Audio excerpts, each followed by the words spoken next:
ভারতের পশ্চিমবঙ্গের বিধানসভা নির্বাচনের খবর জানাতে এই মুহূর্তে কলকাতায় আছেন সহকর্মী সুব্রত আচার্য। যাচ্ছি তার কাছে। দেখুন, ভারতের যারা 50 বছর ধরে ভোট দিয়েছেন, তাদের গণতান্ত্রিক অধিকার প্রয়োগ করেছেন, এমন অনেক মানুষ কিন্তু এবছর চলতি যে ভোটার তালিকা নিবিড় সংশোধনী প্রক্রিয়ায় তারা বাদ পড়েছেন এবং তারা বলছেন যে নির্বাচন কমিশনের যে পরিমাণ অতি সক্রিয়তা দেখা যাচ্ছে এবারের বিধানসভাকে সামনে রেখে, সেটি কিন্তু গত 50 বছরও দেখা যায়নি। শুধু যে পশ্চিমবঙ্গে এসআইআর বা ভোটার তালিকার নিবিড় সংশোধনী প্রক্রিয়া হয়েছে তা নয়। আপনারা জানেন যে 5টি বিধানসভা রাজ্যে নির্বাচন চলছে। সেই 5টি সেই রাজ্যের মধ্যে পশ্চিমবঙ্গ ছাড়াও কিন্তু তামিলনাড়ু, কেরল, এখানেও কিন্তু একই রকম ভাবে, এবং পন্ডিচেরি এখানেও কিন্তু একই রকম ভাবে এই ভোটার তালিকার নিবিড় সংশোধনী যে প্রক্রিয়া এসআইআর সেটি হয়েছে। কিন্তু বাকি সব রাজ্য ছাপিয়ে পশ্চিমবঙ্গের ক্ষেত্রেই দেখা গিয়েছে এই ভোটার তালিকার সংশোধনী বিষয় নিয়ে রাজনৈতিক চাপানোতর। বলা ভালো, একেবারে একটি পক্ষে গিয়ে দাঁড়িয়েছে ভারতের জাতীয় নির্বাচন কমিশন এবং অন্য পক্ষ দাঁড়িয়েছে বিজেপি বিরোধী শিবির, অর্থাৎ তৃণমূল, বাম এবং কংগ্রেস। নির্বাচন কমিশন এবং বিজেপি একটি পক্ষে আর বাকি রাজনৈতিক দলগুলো একটি পক্ষে।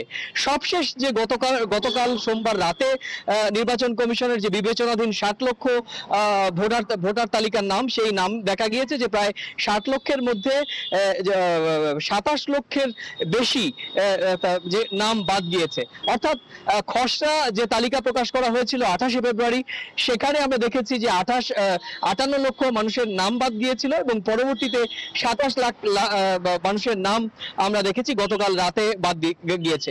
অর্থাৎ প্রায় 90 লক্ষ নাম কিন্তু ইতিমধ্যেই ভোটার তালিকা থেকে বাদ হয়েছে।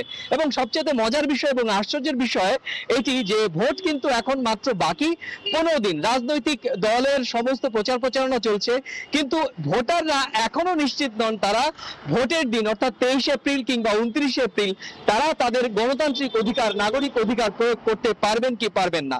আমরা এর আগেও দেখিয়েছি যে গণতান্ত্রিক অধিকার, নাগরিক অধিকার প্রয়োগ করার জন্য তারা লম্বা লাইনে দাঁড়িয়ে এই অধিকার প্রয়োগের যে অধিকার সেটি কিন্তু বাস্তবায়ন করার চেষ্টা করছে। এবার নির্বাচন কমিশন বলছে যে যাদের নাম বাদ দেওয়া হয়েছে তাদের নামের ক্ষেত্রে দেখা গেল যে ত্রুটি বিচ্যুতি রয়েছে, বয়সের ক্ষেত্রে ত্রুটি বিচ্যুতি রয়েছে, কোথাও মৃত ভোটার রয়েছেন, শিফটেড ভোটার রয়েছেন।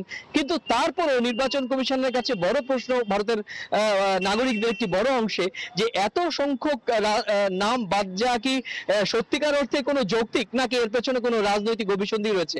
তো এর মধ্যে আপনি জানেন নির্বাচন আগামী চলতি মাসের 23 এবং এপ্রিল 2 দফায় ভোট গ্রহণ। এই ভোট গ্রহণের প্রচার প্রচারণা ইতিমধ্যে বিজেপি তৃণমূল মাটি কামড়ে তাদের রাজ্যে রাজনৈতিক যে দখল দায়িত্ব সেটি প্রয়োগ করার চেষ্টা করছে। তো এর মধ্য দিয়েই নির্বাচনের যে উত্তাপ সেটি কিন্তু আস্তে আস্তে করে উত্তপ্ত হয়ে উঠছে। এই ছিল আমার কাছে ভারতের বিধানসভা নির্বাচনের আমার কাছে থাকা এই সংক্রান্ত সবশেষ তথ্য।